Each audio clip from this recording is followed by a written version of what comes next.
Hello friend, how is it going? Nothing much happening here except I'm working on that 2003 Golf, performing basically maintenance and some repairs.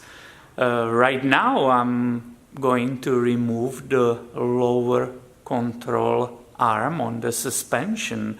If you want to see how I do it, stay with me in this video. And obviously what is most important is the safety, so I made sure that the car is perfectly supported on those jack stands. So I'll start with this rear bolt. It's oddly number 18. Let's see how it will give up. And I guess, yeah, there is a nut on the top, which I will need.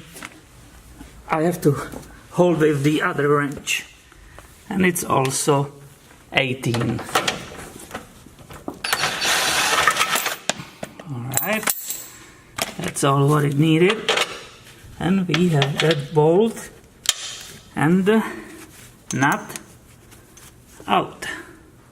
The bolt which is here in front towards to the engine pan, it's also 18. Let's see how it will go. I don't have a direct access. I need to use that swivel, right? But this one gave up nicely too. And there is no nut, it's direct in the frame.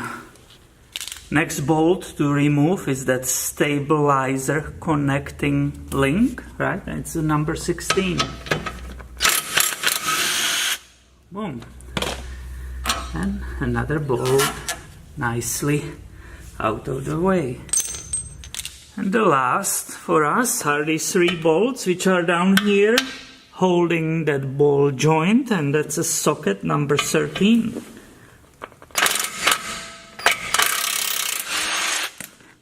One.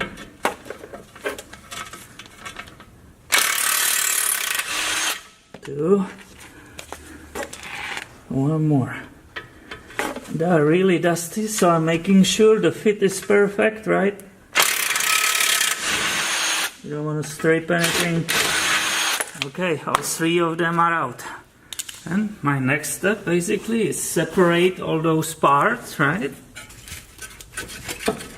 And remove that lower arm. I first separated down here, I hope you can see it, right? Which is that lower ball joint, right? All the way up to the strut. So I was able to lower that. And now hopefully, with a little bit wiggle. Alright, that was very, very easy. Nice. And here you can finally see the whole thing. This was that ball joint area, right? And these were those 3 bolts. This is the bushing, right? One of them, which gave up, and it has a too much play. Not only this one, also this one. I hope you can see it. It's damaged, it's ripped, and definitely it has to be replaced. And now what are your options? You can basically buy from the dealer or aftermarket stores entire arm with all those bushings. There is even option that they will sell you that new ball joint, right? Ours, it's in perfect condition, so I don't need it. Now the entire arm, I will say, might average around $80–90 with these bushings inside. I have no reason to throw away the whole thing because it's original Volkswagen part. There's nothing wrong with it. I just want to replace the bushings, and that's what I will do. And of course that will be part of different video. So my friend, please stay tuned, please subscribe, because all of it is coming your way soon. Thank you for watching and have a wonderful day.